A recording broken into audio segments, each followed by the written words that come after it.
Hi, I'm Davis, and welcome to a different style of Quick Bytes. Due to some recording issues, we're trying something new. Rather than our usual live first impression, we'll be giving a quick review of the game based on the time we spent playing it, which totaled about 15 to 20 minutes.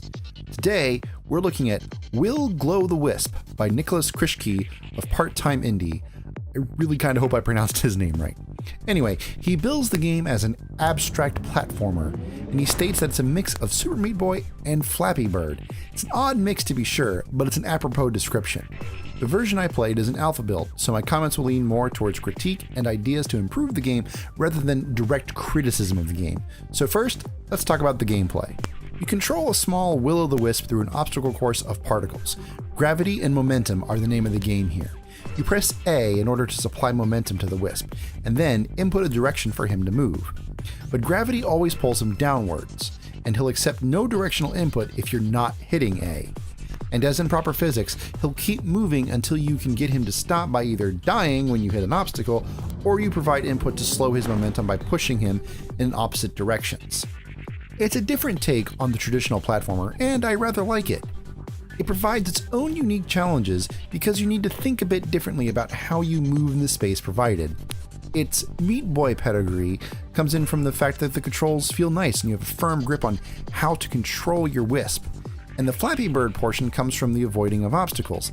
It's a bizarre mix, but it works surprisingly well. As for the presentation, it may actually be my favorite part of the game. The glowing particles look great without being too distracting, and the music feels appropriate and matches the tone of the game without being overbearing. Though there is one track with vocals and it can be a little distracting as you're trying to avoid things. The one complaint that I have is that when I first played, I found I could just cut through some of the edges or obstacles by seemingly just getting lucky as I flew through them. And I felt as if there were some portions that were safe and others that weren't. That wasn't actually the case, but it brought to my attention the need to have a better visualization for whether or not something is safe or not. While I understand the game is an alpha build, there's one part of this I really can't ignore, and it's the fact that when I first played the game, it took a few minutes to get the hang of the controls. Not because the controls were so different, but rather because of lack of instruction in how to control the game. When you're dropped into the first level, you see some text telling you how to move the wisp, but if you don't read it and react fast enough, you plummet to your death. Or as I also discovered, through the stage and into the infinite void. The levels ramped up in difficulty rather fast, without really having been given any idea at all about what to do or how to do it. There was nothing that taught me about reversing momentum to slow down and avoid obstacles. I had to figure it out on my own through trial and error. It was really frustrating at first, but once I figured it out and I understood the core gameplay, it actually became a lot of fun. The levels that I got to later on provided little room for error, and I found myself dying a lot, but I kind of wanted to persevere to get through it. But they seemed to reach a level of unfairness that came to exist way too fast. It sort of felt like, congrats, you've learned how to run, now you can compete in the Olympics. It just felt like the game was expecting too much of me too fast. But all that being said, it's time to bring in the grazing scale. The controls feel really great overall, even though I had to engage a lot of trial and error to figure it out.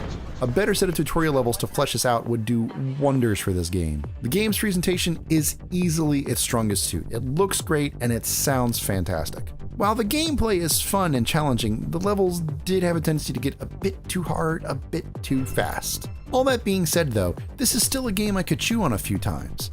It's a unique premise with a lot of potential if it's tuned up in the right areas. I look forward to seeing how this one pans out. That does it today for this Quick Bytes review. If you like this format, let us know. It happened by accident, but there is no reason we can't use it again if you enjoyed it.